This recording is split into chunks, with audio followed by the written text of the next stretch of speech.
this New Year's Eve day, the final show of 2025. Yes. We have a few tricks up our sleeve. We got J. Mac and K. Martin Schrags here with us this morning. Tons of NFL conversation, but obviously it begins with tonight, the college football playoff. Jordan Rodgers is in New Orleans. Joey Galloway is in L.A. Josh Pate will join us in a few minutes, and let's dive deep. We start with tonight, 7:30 Eastern, the CFP quarters kicking off with Miami and Ohio State in the Goodyear Cotton Bowl Classic. Jordan, you're going to give us first impressions. What are you watching most closely in this game? Well, it's Carson Beck and his decision-making. In their losses, he's turned the football over 6 times, but over the last 5 games, he's got 12 touchdowns to just 1 interception. He's completing 78% of his throws. When they are better on first and second down, not explosive, just better, they're in better situations on third down. In their wins, they average 6 yards to go on third down. In their losses, over 7.5. So if Beck can just protect the football, let his run game get going, let that defense take over, that's the version of Carson Beck I trust in this game. And Joey, Carson Beck is a name that we've been hearing and a player that we've been seeing for a long time on a lot of big stages. What are your expectations for him tonight in, I guess, what amounts to the biggest game of his career? 100 yards against Texas A&M. He didn't turn it over. Jordan Rodgers, absolutely right. If he can protect the football, then they're a much better football team when they can run it. I don't know if they can do that same thing against the Ohio State Buckeyes, but he has to make some plays over the middle. Again, when you looked at the Texas A&M game, now it was windy outside, but he was afraid to make plays over the middle. Everything was to the outside. He was playing it safe, trying not to turn the ball over. He accomplished that, but he's not going to be able to beat Ohio State throwing for 100 yards in this game. He's going to have to take some chances. He's going to have to make some plays. They're a much better football team when Carson Beck makes big plays from the pocket. They need that to beat Ohio State. We'll see if he will. And look, I host the draft, so I've been already polishing up on this. It feels like half the roster of Ohio State is going to get drafted in the first round, and we'll have Field Yates a little bit later this morning. But we're talking about a lot of first-rounders in this game, 2 of them from the Miami side of things. The offensive tackle is spectacular, and Ruben Bain is spectacular. But look, the offense and the defense for Ohio State just completely loaded. If one were to say, I've got a lot of people I feel like are on the Miami side of this thing, Jordan, but clearly, man for man on the field, Ohio State has the better team, no? Absolutely. Yeah, I think top to bottom, they have the better roster. Now, Miami has a few guys like those that you saw and a guy like Malachi Toney on the outside that can absolutely compete. But to Joey's point, yeah, the numbers against A&M were not very good for Carson Beck. They don't wow you. He needs to make 4 or 5 throws a game because he can manage this. That defense, Akeem Mesidor and Ruben Bain, who you saw right there, they can take this over or at least keep it close. If Beck starts to push and press too much, that's when they get in trouble. So get the ball to the playmakers quickly, protect the football, and at least you have a chance here against against Ohio State, who does have the better players, like you said. You see the Buckeyes almost a double-digit favorite. That's the game tonight. I want to jump to the game, Joey, in L.A. where you will be. Let's do the Rose Bowl here. Alabama, Indiana. Jordan doing first impressions. What are you watching for in the Rose Bowl?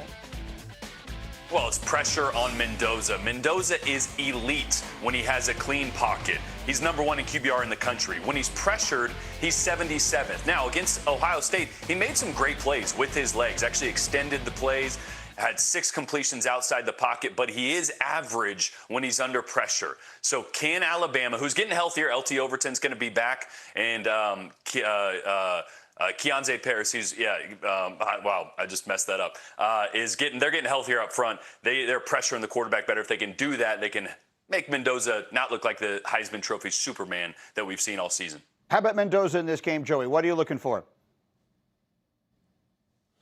Just can he make some plays down the field? I think, Mendoza is a guy that we've seen tested. We've seen him put in situations where he's had to make plays for them at the end of games. Against Penn State, he had to make a play at the end of the game. The 3rd and 6th throw down the sideline against Ohio State late in the 4th quarter was amazing. So he has to just continue to do what he's done.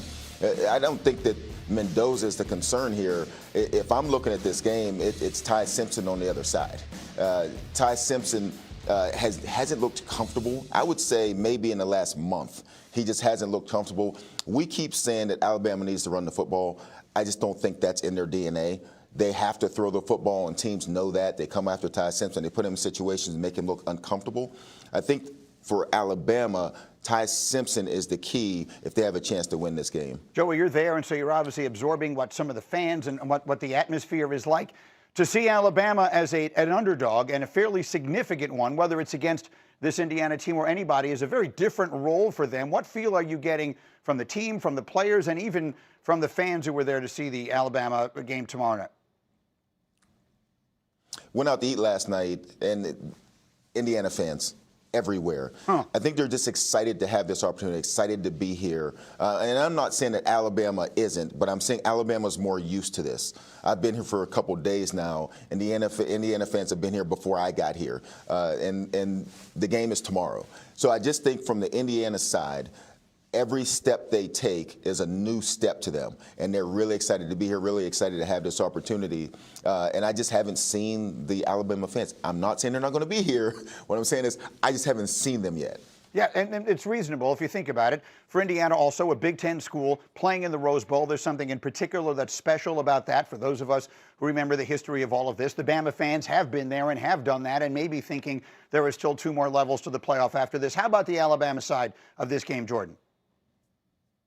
I agree with Joey. This is all on Ty Simpson, and he hasn't looked great over the past month. Really, he hasn't looked comfortable because of the protection. I think they are healthier. They're healthier on both sides of the football. But the problem is they put so much pressure on Ty Simpson to make big-time plays, to make decisions pre-snap. And honestly, I don't feel any better about this Alabama team after the win last week over Oklahoma than I did after getting drubbed by Georgia, because it was kind of a fluke game. They had a defensive touchdown, special teams showed up, field position played big in that. The offense didn't look great. Jam Miller will be healthier. Josh Cuevas will be healthier. But there's just so much on Ty to be perfect. And I just don't see him being perfect against this Indiana team. I think they need a lot to go their way like they saw against Oklahoma. All right, next game. Jordan, you are there in New Orleans. You will see the Sugar Bowl appropriately. A couple of SEC teams, Ole Miss and Georgia. What are you watching most closely for?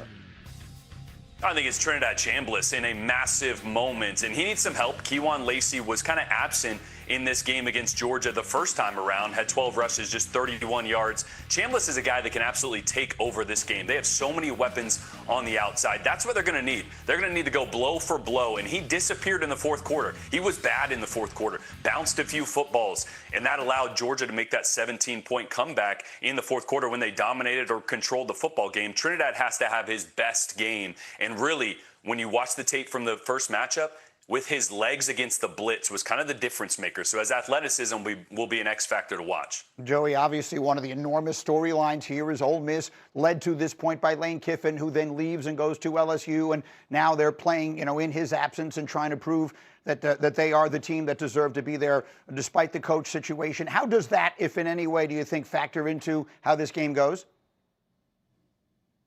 I said before last week, there couldn't have been a team more excited to get back on the football field than Ole Miss.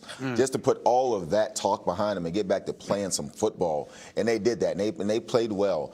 I don't know, when you look at this Georgia team, look at the Georgia defense, that's what they got to deal with. I don't know that there's a defense out there that has looked better toward the end of the season than Georgia with their pressures and the way they made Alabama look in the SEC championship game.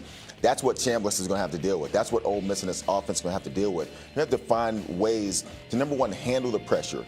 If a team brings pressure and you know what you're doing with the football and you can hurt them in those moments, they stop bringing pressure. You have to make those kind of plays. Then you got to play 4 quarters. They sort of fell apart in the second half, like Jordan just mentioned. And then on the other side, Gunnar Stockton went 12 for 12 in the second half. So you have to keep your game going for 4 quarters if you're going to knock off a team like Georgia. And then one more. Let's go to the Orange Bowl, Oregon and Texas Tech. Once again, Jordan, first impression, what are you watching most closely in this game? Well, I think it's the weapons for Oregon, because I do believe that this Texas Tech defense is really good on paper. I do believe there's some fraudulent numbers, though, because I don't think they've played a talented football team with the type of NFL talent that they're going to see in Oregon. I don't think they've played an offensive line that is as big and physical as Oregon's that can run the football. So although this run defense is the best in the country, according to the paper for Texas Tech, I think Oregon has a ton of talent that Texas Tech has not seen. They have not been tested in this manner, and I think you're going to see Dante Moore in this run game actually surprise some people that think Texas Tech is kind of dominant on that side of the ball, and I don't believe that's the case. Well, we're going to find it out. Dante Moore is a player who, Joey, could play his way in tonight, or tomorrow, I should say, and then maybe over the next couple of weeks into being the first pick in the draft. What is your expectation for him against what has been, as Jordan says, at least by the numbers, an outstanding defense this year? This is why I love this time of year, because we know from what we've seen in Texas Tech, like Jordan said, they're a pretty good defense, but who have we seen them play? But we've had the same conversation about Oregon during the season. We've seen them tested only against Indiana at home, and they lost that football game. These are those times when you get to really find out, okay, we see what it is on paper. We've heard Dante Moore may be a first-round draft pick. He might be the #1 overall pick. Now we get to see maybe he go against what we've seen as maybe the best defense that he's faced up to this point in the season. They lead FBS in takeaways. Takeaways, key to football games, especially the big football games like this one's going to be.